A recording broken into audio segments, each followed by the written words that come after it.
Unless you've been living on another planet for the last 20 years or so, you would have heard of The Secret and the law of attraction.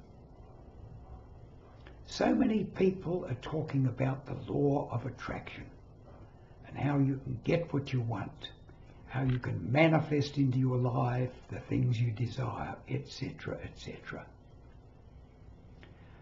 Unfortunately, having an intellectual grasp of the law of attraction solves only about 10% of the problem. The other 90% has to do with our concentration, our ability to direct our thoughts, to hold our thoughts consecutively, consistently, over a long period of time, or perhaps repeatedly, without cancelling it out with worries about will it work?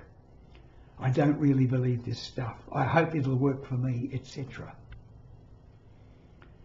Most people cannot control their thinking for more than a few seconds. If you don't believe me, try this experiment. And I've mentioned this before. Try looking at something, say 5 or 6 feet away from you. Might be a cup on a table, a pencil, a vase.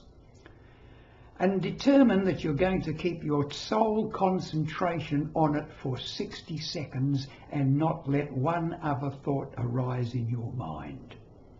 Just 60 seconds. See if you can control your mind for just a minute. Try it right now. I'll give you a break. Try it right now.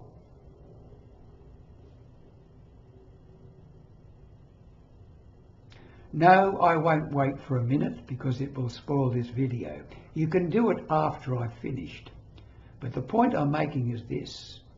It's not as easy to bring the mind under your control of your will as you think it is.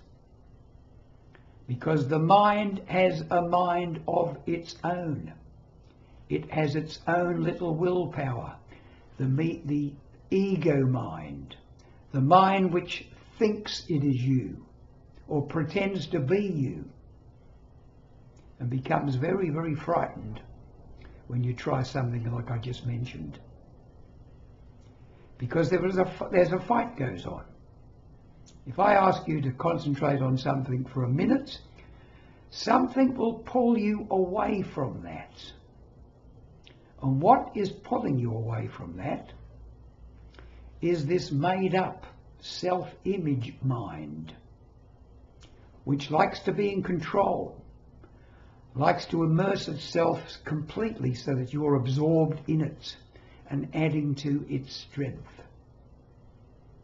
But once you realise, just for a few seconds, the realisation that you are not your thoughts and you are not the emotions arising from those thoughts, the ego gives a bit of a shudder. You're finding out what you really are by dissolving, jettisoning, getting rid of what you are not. So if you want to use this law of attraction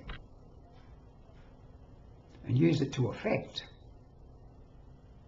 first of all think, what do I really want? Now my particular mantra for a long while now has been something my dear old mum said to me many years ago. Enough is as good as a feast. Enough is as good as a feast. And I feel I've got enough. So I'm not particularly seeking more, except in certain areas, perhaps of influence. Maybe that's why I do these videos. Influence, persuasive powers, to do what? I hope to help people like you, to help you towards greater self-understanding. Why do I do it? Because we teach what we wish to learn ourselves. That's pretty commonplace. We teach what we wish to learn.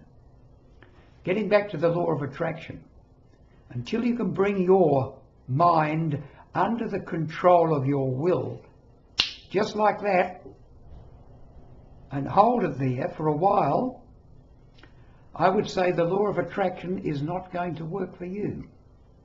So get working on yourself. Get working on your mind. Bring it under the control of your will. Bring it under the control of that which I will describe, and it's really indescribable, I am, with nothing else added behind it. The conscious awareness of what you, the observer, the witness, the experiencer of your life is.